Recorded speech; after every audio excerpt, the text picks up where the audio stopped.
განმოგრძობთ საუბრებს ქრისტიანული ლიტერატურის ისტორიიდან. ჩვენი საუბარი შეეხება წინა საუბრებში ხსენებულ ტატიანეს სერიალს. კვლავ შეგახსენებთ, რომ იგი იყო წმინდა იუსტინე მარტვილის მოწაფე. სწორედ ამ საკითხის გარშემო ვისაუბრეთ ჩვენ წინა შეხვედრებზე. თუ რატომ ხდება, ჯერ რატომ მოხდა საკუთრივ ტატიანესთან დაკავშირებით და მერე საზოგადოდ რატომ ხდება, რომ ზოგჯერ ღირსეული მოძღვრის მოწაფენი თავიანთ სულიერ ცხოვრებაში თავდაპირველად საკმაოდ წარმატებულნი, ზოგჯერ კი გამორჩეულად წარმატებულნიც კი ამა თუ იმ მომენტში, ამა თუ იმ ეპოქაში მათი ცხოვრებისა ეცემიან და ჭეშმარიტების მოწინააღმდეგენი ხდებიან. აღნიშნავდით, რომ პირველი და მთავარი საფუძვლის შემქმნელი მიზეზი ამგვარი დაცემისა, რა თქმა უნდა, გულისხმობს იმას, რომ ეს პირები თავისი ნებით საღვთონებას მთლიანად მიდევნებულნი, ძველი ქართული სიტყვა რომ გამოვიყენოთ, საღვთონებასთან შესაკუთრებულნი, ანუ შეთქმობილნი არ აღმოჩნდნენ. მათი შინაგანი მზაობა ცხოვრებისეული გამოცდილებით ბოლომდე არ დადასტურდა და თუ თავდაპირველად ბზარი არ ჩანდა, სირთულეთა ჟამს ეს ბზარი ცხადად წარმოჩნდა, რამაც მათი ეკლესიიდან განდგომა გამოიწვია. ანუ ესაა მხოლოდ და მხოლოდ პირადი ნების შეგნებული არჩევანის შედეგი, ნებისმიერი პირის დაცემა და აქ არანაირად არ იგულისხმება ამ დაცემის თანამონაწილედ საღვთონება. ნებისმიერ პირთან დაკავშირებით, ნებისმიერი ქვეყნის ისტორიასთან დაკავშირებით, საკუთარ ჩვენ ცხოვრებასთან დაკავშირებით, ის რაც უცილობლად უნდა ვიცოდეთ და გვწამდეს, ესაა ეკლესიური სწავლება იმის შესახებ, კვლავ აღნიშნავთ, რომ უფლისნება მხოლოდ მაცხოვნებელია, მხოლოდ სიკეთისკენ მაიძულებელია, რა თქმა უნდა, პიროვნული ნების უგულებელყოფის, ოდნავ მაინც უგულებელყოფის გარეშე, სიკეთისკენ მასწრაფებელია და სიკეთისკენ მეწინამძღვრია ყველა ადამიანისა, ყველა ერისა, მთელი ქვეყნიერებისა, მთელი ქმნილებისა. ესაა საღვთონების არსობრივი თვისება, მისი რაობა, რომ საღვთონება მხოლოდ აქეთკენ უწინამძღვრებს ყველას. კვლავ გავიხსენებთ იმ საღვთო სიტყვებს, რომ ურთხეულ არის ღმერთი, რომელსა ყოველთა კაცთა უნებს ცხოვრებაი და მეცნიერებასა ჭეშმარიტებისასა მისლვაი. ასე რომ თუ საღვთონება ყოვლად მაცხოვნებელია და ჭეშმარიტებისგან ჩვენი წამყვანია, სრულიად უეჭველია, რომ დაცემის საფუძველი მხოლოდ ჩვენში უნდა ვეძიოთ, ჩვენი ნების და ჩვენი გონებითი არჩევანის სისუსტეში, ღვთიურისაკენ ჩვენი ხედვის დაბინდულობაში და რა თქმა უნდა საცთურისგან ჩვენს ძლევაში. აი ამაში არის მიზეზი ამა თუ იმ პირის დაცემისა.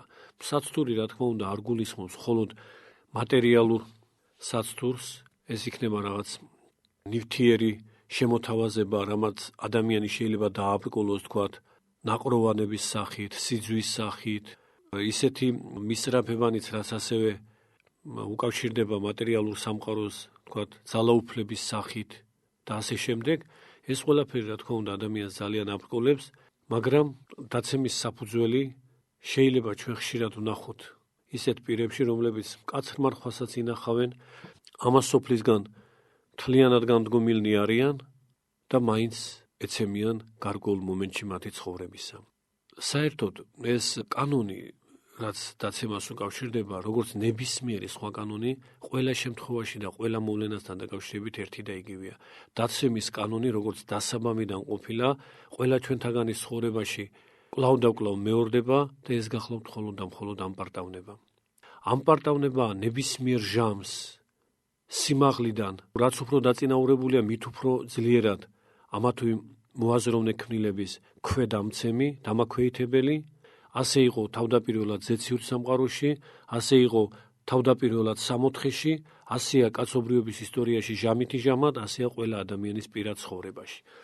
მაგრამ კონკრეტულად ამპარტავნებას ყოველთვის ამპარტავნებითი გამოვლინება არ აქვს. ეს არის ის მდგომარეობა, რასაც ზოგჯერ შეიძლება ჩვენ შეცდომაში შევყავდეთ და ამა თუ იმ პირის დაცემა ამპარტავნებას არ დაუკავშიროთ. მაგალითად, იგივე ტატიანეს სერიალი, რომელზეც უნდა ვისაუბროთ, ან და უფრო მოგვიანებით თქვათ ორიგენე, ყველასთვის კარგად ცნობილი, ბრმა დიდიმე მეოთხე საუკუნეში, ევაგრე პონტოელი და სხვები, რომლებიც ჩვენ უკვე ნაწილობრივ ჩამოთვალეთ, ერთი შეხედვით შესაძლოა სულაც არ ყოფილიყვნენ ამპარტავანნი. ორიგენე, როგორც ცნობილია, იმდენად განდგომილი იყო ამ სოფლისგან, იმდენად მოძულებული ჰყავდა ეს სოფელი, რომ მას არც სახლკარი ქონია არასოდეს, არც შესამოსელი ქონია, ეწეოდა მოგზაურულ ცხოვრებას ამ ქვეყნად, ერთი ადგილიდან მეორე ადგილზე გადადიოდა და რაიმე მატერიალური კეთილდღეობა, თუნდაც ყველაზე უფრო ელემენტარული სახით, მისგან საწადელი და საშურველი არასოდეს არ ყოფილა.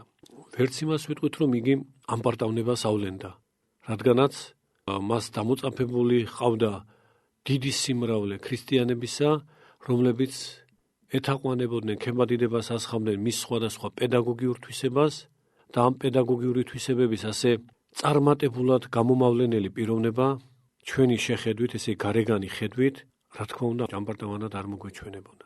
მაგრამ კვლავ აღნიშნავთ, რომ ამპარტავნების გამოვლენის სახეები ერთი და იგივე არ არის და აუცილებლად პირდაპირი გაგებითა და პირდაპირი დანახვით ქედმაღლობა ყოველთვის არ არის ამპარტავნება. ორიგენე ექნება ეს ტატიანე სირიელი თუ სხვები, მათ ცხოვრებაში ამპარტავნება სხვა სახით თუნდაც ნესტორთან მოგვიანებით. არიოსთან უფრო ადრე ამპარტავნება სხვა კუთხით გამოვლინდა. ჩვენ ამ სახეობაზე ამპარტავნებისა არაერთგზის ჩვენ საუბრებში წერილობით გვისაუბრია, განგვიხილავს ეკლესიის მამათა სწავლებანი მოგვიტანია და კვლავაც იმავეს გავიმეორებთ. თვისება, რომელიც ასე მკვეთრად შესამჩნევი იყო ყველა ეპოქაში და დღესაც შესამჩნევია გაუკუღმართებულ ნაწილში, ფანატიზმის თვისება გახლავთ იგივე ამპარტავნება, ოღონდ შეფარულად სხვა სახით გამოვლენილი. რა თქმა უნდა, კარგად უწყის უკეთურებამ, რომ შიშულად გამოვლენილი რაიმე არაჯანსაღი თვისება შესაძლოა მიუღებელი აღმოჩნდეს და ანკესივით მან თავისი მსხვერპლი ვერ დაიჭიროს. მაგრამ ნახოთ სხვა მხარე, როდესაც ამა თუ იმ პირს შთაეგონება და თვითონ თავისივე ნებით გულს გაუხსნის ამ შთაგონებას, რომ იგი გამორჩეულია იმ კუთხით, რომ ჭეშმარიტება ბოლომდე უნდა დაიცვას. ჭეშმარიტება უნდა დაიცვას არა ამ შემთხვევაში ეკლესიური სულიერების უფრო და უფრო მეტი სიმრავლისკენ და უფრო მეტი სიმრავლისადმი მოფენის მიზანდასახულობით, არამედ მისი პირადი სულიერი დაკმაყოფილების, სულიერი პატიმოყვარეობის დაკმაყოფილების თვალსაზრისით. როგორ კმაყოფილდება ეს სულიერი პატიმოყვარეობა? პიროვნება, რომელიც თავის თავს დაირწმუნებს, რომ ერთადერთი უშეღავათო დამცველი ჭეშმარიტებისა მხოლოდ ის არის, იგი უკვე ფანატიზმის ტყვეობაშია, ამპარტავნებაშია. ჩვენ გულისხმობთ და ხაზს გაუსვამთ თვითონ პიროვნება, რომ თავის თავს განუკუთვნებს ასეთ პატივს. ეკლესიის ისტორიაში, რა თქმა უნდა, აურაცხელია ისეთი ახოვანი მოღვაწე, მხედარი, ჭეშმარიტი შემმართებელი, ძველ ქართულად რომ ვთქვათ, ეკლესიისა, მესიის מחვილი, გნებავთ ეს ეპითეტი მოიმარჯვოთ, რომლებმაც გარკვეულ მომენტებში მართლაც თითქმის თითო-თითომ ერთადერთმა ამა თუ იმ ეპოქაში მოღვაწემ იტვირთა და თავსიდო პასუხისგებლობა ჭეშმარიტების დაცვისა. მაგრამ მას ეს პატივი თავისთვის კი არ განუკუთვნია, მას თავისთავი კი არ ჩაუთვლია ასე წარმოჩენილ მოღვაწეს, რომ თითქოს მასზეა დამყარებული ყველაფერი და მან უნდა გადაარჩინოს სამყარო. არამედ თავის ის ყველაზე კნინად თვლის.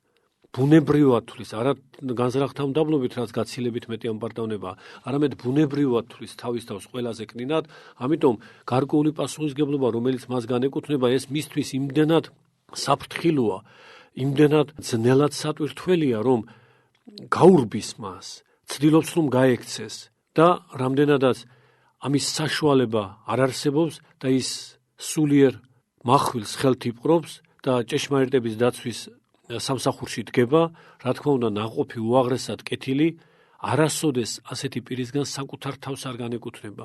ის ყოველთვის ასპარეზობაში გამარჯვებას და მტრის დაძლევას, რა თქმა უნდა, პირველ რიგში ღმერთს განუკუთვნებს, შემდეგ ყველა წმინდანს, რომელიც მისი შემწია და შემდეგ თუ ვინმე მის გვერდით იდგა, მის გარემოცვას, მთლიანად ყოვლითურთ თავისთვის რაიმეს ოდნავ მაინც და უტოვებლად ყოვლითურთ სიკეთეს მოღვაწეობისას და სიკეთეს ასპარეზობისას საკუთარი თავისგან განაშორებს. ჩვენ შორს რომ არ წავიდეთ, თუნდაც ძველი ქართული ანდერძები რომ ვნახოთ ხელნაწერებისა, აბსოლუტური უეჭველობით დავრწმუნდებით ამ ჭეშმარიტებაში. ისეთი უდიდესი მოღვაწეები, თვალშეუსწორებელ სიმაღლეზე, საღვთისმეტყველო სიმაღლეზე მყოფნი, როგორც იყვნენ თუნდაც წმინდა ეფრემ მცირე, წმინდა არსენი ყალთოელი და სხვები, აბა მათი ანდერძები ვნახოთ. ეფრემ მცირე არაერთგზის ამბობს, თუ რამ სიკეთე არის ჩემს ნამოღვაწარში, ვთქვათ, რომელიმე უმნიშვნელოვანეს თარგმანში, მან კი თარგმნა ქართულად არეოპაგიტული შრომები, გრიგოლ ღვთისმეტყველის სიტყვები, ეს უაღრესად რთულად სათარგმნელი ძეგლები.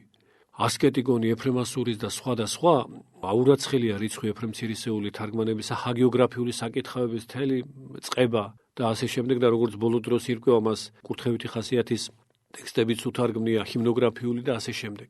აი ასეთი უდიდესი მოღვაწე, როდესაც რაიმე შრომას ღირსეულს ქართულად თარგმნის, ანალოგიური ანდერძები ჩვენ შეიძლება ვნახოთ ფსალმუნთა თარგმანების მისეულ თარგმანზე, სამოციქულოს განმარტების ასევე მისეულ თარგმანზე, არეობაგირული შრომებსა და სხვა, თავისგან ნებისმიერ ღირსებას განაშორებს. ის ამბობს, თუ კი რა მოდნავ მაინც სიკეთე ნახოთ ამ ჩემს თარგმანებში, ყოვლით ურთ განუკუთვნეთ ეს ღვთის შემდეგ ჩვენს უდიდეს წინამძღვრებს ეფთვიმეს და გიორგის და შემდგომ უშუალოდ ჩემს აღმზრდელებს საბას, იგულისხმება საბა თუხარელი, იგივე საბა თუხარსელი, ანტონი ტბელი, რომლის ფრთებს მისივე სიტყვებით შევრდომილი იყო ეფრემი, მღვდელ იოანეს, გაბრიელს და სხვებს. ხოლო თუ კი რა მცდომილება იქვე აღნიშნავს, აი ის არის ჩემი მიზეზით, ის განმიკუთვნეთ მეო. ვერანაირად ვერცერთი წამი ჩვენ ვერ ვიფიქრებთ, რომ ესა ყალბი თავმდაბლობა ასეთი უდიდესი მოღვაწეებისგან, იმიტომ რომ ჩვენზე გაცილებით მეტად ჭვრედნენ ისინი, თუ რაოდენ დამღუპველია ყალბი თავმდაბლობა, ესეც ამ პარტავნების გამოვლენების ერთ-ერთი სახეობაა ყალბი თავმდაბლობა და ალბათ ყველაზე უფრო შემზარავი და თავზარდამცემ, რომ თვით სათნოების გაუკუღმართებაც რომ მოუწადინებია სიმდაბლის ამ უწმინდეს სათნოებათა შორის ყველაზე უფრო უწმინდესის შერყნა რომ მოუწადინებია, აი ამის მცდელობა რა თქმა უნდა თავზარდამცემია. ამიტომ ეს ყოვლად შეუძლებელია, შესაბამისად აქვს ჩვენ ბუნებითი თავმდაბლობა აღნიშნულ მოღვაწეთაგან, მათ რაც ჭეშმარიტებად ირწმუნეს იმის გამოთქმა და მათ მართლაც სჯერათ ეს, რომ მათი ღვაწლი აქ არაფერია, უმცირესია, კნინობითია. ღვაწლი სხვათა არის, ისინი უბრალოდ აღმსრულებელნი არიან იმისა, რაც დაევალათ, რაც დაეკისრათ, რაც ეუწყათ და გადმოეცათ. აი ეს გახლავთ მართლმადიდებლური დამოკიდებულება პირადი ღვაწლისადმი, მაგრამ თუ მოხდება ისე, რომ ვინმე თავის თავს ჩათვლის, თვითონვე ჩათვლის, ღვთიურჩეულად, თავის თავს განსაკუთრებულ პატივმოსილებას განუკუთვნებს და მიიჩნევს, რომ აი ღმერთმა ის გამოარჩია და მან ჭეშმარიტება სწორედ მან უნდა გადაარჩინოს, ეს თივ დამყარებულ მართლმადიდებლობას ნაკლებად ესადაგება, რომელიც სიმდაბლეზეა დაფუძნებული, გამოკვეთილად ამპარტავნული აქვს სულისკვეთება, პატივმოყვარეობაში ეს ისე ადვილად გადაიზრდება, რომ ჩვენ იქ ბეწვისოდენა ზღვარსაც ვერ დავდებთ და ამიტომ ასეთი პირები უკვე საკუთარი სიტყვებისადმი, საკუთარი მოქმედებისადმი არიან იმგვარად დამოკიდებულებაში, თითქოს ეს იგივე ღვთისმოქმედება, ღვთისნება, ღვთის სიტყვა და შესაბამისად დაკანონებული რჯულდება. ასეთი პირები ვერანაირად ვერ ეგუებიან ვინმეს ანალოგიურ ქმედებას, ვინმეს ასევე დაწინაურებულად წარმოჩინებას, ვინმესგან თუნდაც იმავე და იმ სახის სწავლებებისა თუ რჯულდებების გამოცემას და სხვა. მათი თვალსაწიერი და დიაპაზონი მხოლოდ საკუთარი თავით შემოისაზღვრება და სწორედ ამგვარი პირები გახლავთ ფანატიკოსები, ფანუმით გაგიჟებულნი. ამ უკეთურება, ამ პარტავნების თაყვანისცემით გაგიჟებულნი, შემოსაზღვრულნი არიან რა საკუთარი პიროვნებით, უკიდურესად ფანატიკოსობენ, ავსიტყვაობენ, გმობისმეტყველებენ ყველაფერი დანარჩენისადმი და ფარად, ნიღბად, რა თქმა უნდა, ეკლესიური ჭეშმარიტების დაცვა აქვთ მათ. თუ კი სადმე ფანატიზმის ელემენტი შესამჩნევია, ჯერ ელემენტით იწყება, არ ხდება ერთობლივად პიროვნების მოცვა სრული შეშლილობითა და სიგიჟით. ეს თანდათანობითია, თუ მას განკურნება დროზე არ მოედევნა, რა თქმა უნდა, პიროვნებას თლიანობაში მოიცავს. ამიტომ ამგვარნი პირნი, რა თქმა უნდა, მოღვაწეობას ზოგჯერ კეთილად იწყებენ, მათ ენერგიაც აქვთ და ამიტომ ამბობთ, რომ ისინი დასაწყისში შეიძლება ძალიანაც გამოირჩეოდნენ და ბევრ სხვას ამეტებდნენ თავიანთი წარმატებებით. იმიტომ რომ ენერგია აქვთ, სულიერი ძალმოსილება აქვთ, მსწრაფველობა და მოშურნეობა აქვთ, მაგრამ რა წამს ეს ყველაფერი სიმდაბლის თავმდაბლობის საზღვრებს გაცდება და რამდენადაც საკუთარ ნამოქმედაში ისინი უფრო მეტ ძალისხმევას განჭვრეტენ სხვებზე აღმატებულს და საკუთარ თავს განუკუთვნებენ ყოველივე ამას, აი აქედან იწყება უკვე დაცემა. აქედან იწყება ფანატიზმის ელემენტის შემოსვლა მათ ცნობიერებაში, იმიტომ რომ დიდი სიკეთის მიცემა, ისევე როგორც გარკვეული ტვირთის მიცემა პიროვნებისადმი, თუ ამ ტვირთის ზიდვის უნარი ამ პიროვნებას მოაკლდება, რა თქმა უნდა, მისთვის უაღრესად რთული აღმოჩნდება. პიროვნება მუდმივად უნდა ძლიერდებოდეს მოღვაწეობაში, მას მუდმივ გაძლიერებადი წყარო უნდა ჰქონდეს ტვირთის საზიდავად, სიკეთის ტარება და კეთილის საქმის აღსრულება და ქველმოქმედ მხედართა მწყობრში ჩადგომა, ეს ისე როგორც ასპარეზობაზე მყოფი მხედრისა, რა თქმა უნდა, თუ სულიერ საზრდოს არიღებს და არ ძლიერდება, აუცილებლად გამოიწვევს მის მოუძლურებას. მით უმეტეს სულიერი მსახურება მუდმივი მზადყოფნა, თუ ფიზიკური მსახურება შესვენებას გულისხმობს და დანაყრებას და სულის მოთქმას და სხვა, სულიერი მსახურება მუდმივ მზადყოფნა, იმიტომ რომ თვით მოწინააღმდეგე არის დაუძინებელი და მისდამი ბრძოლაც ასევე დაუძინებელი უნდა იყოს. შესაბამისად, მუდმივი უნდა იყოს მისთვის წყარო გაძლიერებისა და რა არის ეს წყარო გაძლიერებისა? ერთადერთი მხოლოდ სიმდაბლე. არ გვახსოვს ახლა ამ საუბრებში ეს გაგვიხსენებია თუ არა, მაგრამ რომ გვეთქვა გამეორება, რა თქმა უნდა, კიდევ უფრო წარმოაჩენს იმ უდიდესი სიტყვებისა და იმ თხრობის ძალას, რაც წმინდა იოანეს სინელს უკავშირდება. საერთოდ ჩვენ უნდა გვახსოვდეს, რომ იოანეს სინელის კლემაქსი, ანუ კიბე, ეს გახლავთ საეკლესიო სათნოებითი ღვთისმეტყველების ყველაზე დიდი გამოთქმა და ყოველდღიური, ყოველწამიერი სახელმძღვანელო ნებისმიერი ქრისტიანისათვის. რა თქმა უნდა, ეს არ ნიშნავს იმას, რომ რაც იქ აღმატებითი ხარისხებია აღწერილი, ჩვენ უკვე იმ ხარისხებზე ვიყოთ და ამიტომ, მაგრამ გაფრთხილება, თუნდაც დაცემულ მდგომარეობაში, თუნდაც უკიდურეს დაცემაში, სწორედ იოანეს სინელის შეგონებები ჩვენ კვლავ და კვლავ გამოგვაფხიზლებს, კვლავ და კვლავ განუგეშებს და კვლავ ეკლესიისკენ მიგვაქცევს. ამიტომ ეს ყოველდღიური სახელმძღვანელო უნდა იყოს და ახლა მხოლოდ ერთ მოვლენას გავიხსენებთ ერთ მონაკვეთს აღნიშნული წიგნიდან. სხვადასხვა სათნოებისადმი თავებია მიძღვნილი მოგეხსენებათ აღნიშნულ ნაშრომში და ერთ-ერთი თავი ეძღვნება სიმდაბლეს. და აქ აღწერილი ასეთი მდგომარეობა. თხრობანი ძალიან უყვარს ამ წიგნის ავტორს, ხშირად იშველიებს სულის მარგებელ თხრობებს საკუთარი პირადი გამოცდილებიდან და ერთ შემთხვევაში აღწერს ასეთ მოვლენას, რომ როდესაც ერთი მონასტრიდან მეორე მონასტრისკენ გადადიოდა თვით ავტორი, ერთ ადგილას მან შეისვენა გამოქვაბული ნახა, შედის ამ გამოქვაბულში, ძალიან ისეთი მისტიკური ფერებითა ეს ყველაფერი აღწერილი, ისე რომ კითხველის დიდ შთაბეჭდილებას ქმნის. პირველ პირში არის გადმოცემული, რომ შევდივარ გამოქვაბულში, სანთლით ხელში, ვამჩნევ კედელზე ამოტვიფრულ რაღაც სიტყვას. გამოქვაბულში, რომელიც უკაცრიელი ამჯერად. ახლოს მივდივარ და ვკითხულობ უსაიდუმლო ეს სიტყვას.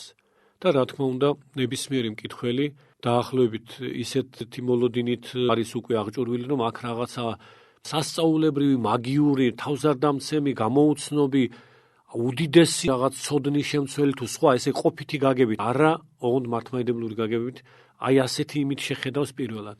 მაგრამ რა სიტყვაა ეს? უსაიდუმლო ეს წმინდა სიმდაბლე. აი ეს სათნოებითი სიტყვა, არა რაღაც განსაკუთრებით მისტიკური, მისტერიული, მართლაც საიდუმლოებითი, როგორც უკვე ვთქვით, მაგიური, კულტობრივი თუ რაღაცა, რაც ათასგზის მოიტანება და მოიჩმახება უკაცრავად აი ამ გვარ მოვლენათა აღწერისას, რომ თითქოს ადამიანის რაღაც ინიციაცია ხდება, რეინკარნაცია ხდება, გასვლა ხდება ამ სამყაროდან რაღაც იდუმალი სიტყვებით და სხვა და სხვა, აი ასეთი მოლოდინი შეიძლება შეექმნეს კითხვას, მაგრამ მართლმადიდებლური ცნობიერება არის მარტივი, უმარტივესი, ყოვლადი სიმარტივი შემცველი, როგორც თავად უფალია ყოვლადი სიმარტივე, იმიტომ რომ ეს სიმარტივე ერთადერთი შინაარსისა და მნიშვნელობის მქონე. ყოვლადი სიმძიმე სწორედ ეს ყოვლადი სიმარტივეა. და ეს სიმარტივე ამ შემთხვევაში არის სრულიად გასაგები, მკაფიო და ყოვლის მომცველი თავის თავში წმინდა სიმდაბლე.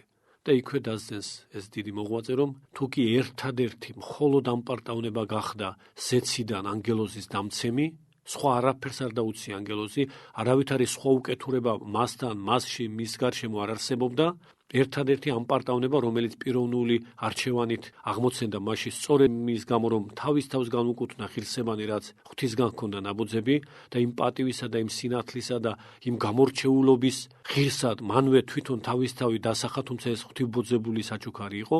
აი აქედან გაჩნდა მასში ამპარტავნება და აქედან შეაღწია მის ბუნებაში, მხოლოდ ამპარტავნებამ დასცა ეს პიროვნება, სხვა მხრივ ყოვლითურთ კეთილი და ყოვლითურთ სათნოებითი იყო. ამიტომ იოანეს სინელი ამბობს, თუ ერთადერთი მხოლოდ ამპარტავნება გახდა ზეციდან ანგელოზის დამცემი, ხომ არ შეიძლება ვიფიქროთ, რომ ერთადერთი მხოლოდ სიმდაბლე დაცემულობიდან და ქვესკნელიდან ზეცამდე ჩვენი ამყვანი იქნება. აი რა მნიშვნელობას განუკუთვნებს იგი სიმდაბლეს.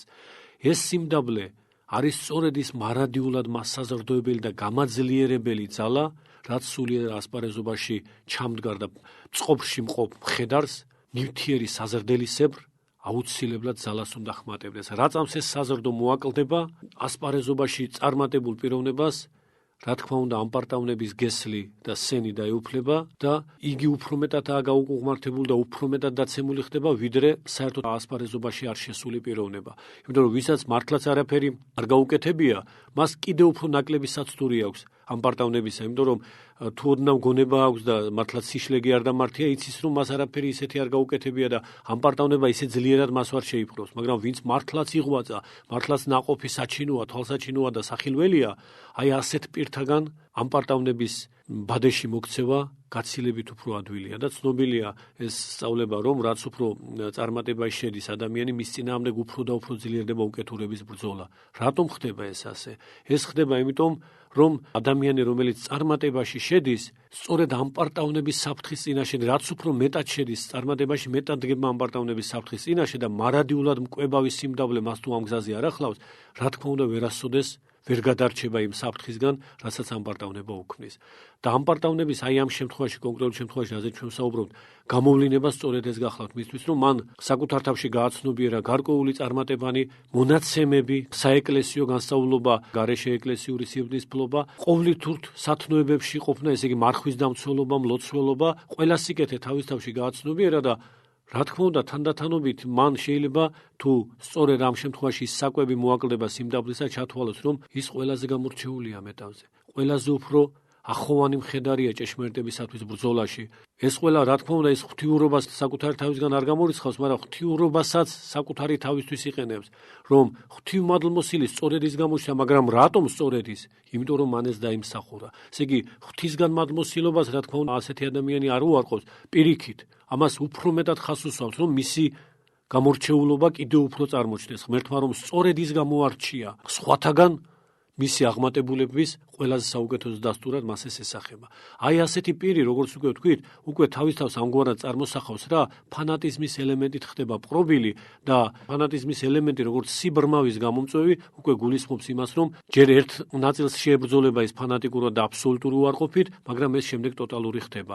ანუ შებრძოლება ჯერ იწყება თუ ეკლესიურ წიაღში ასეთი პირი ნებისმიერ გარემოში შეიძლება იყოს, მაგრამ თუ ეკლესიის წიაღში ეკლესიური მოძღვრების დაცვის ნიღბით უშეღავათო ბრძოლას იწყებს ნებისმიერ სხვა, იქნება ეს ეკლესიის გარეთ, ან და ეკლესიის შიგნით, მაგრამ მისთვის მიუღებელი პოზიცია ნებისმიერ პოზიციასთან, ნებისმიერ მსოფლმხედველობასთან, ნებისმიერ კულტურასთან. ტატიანეს სერიალის მაგალითით ეს გახდა ამ შემთხვევაში ანტიკურობა.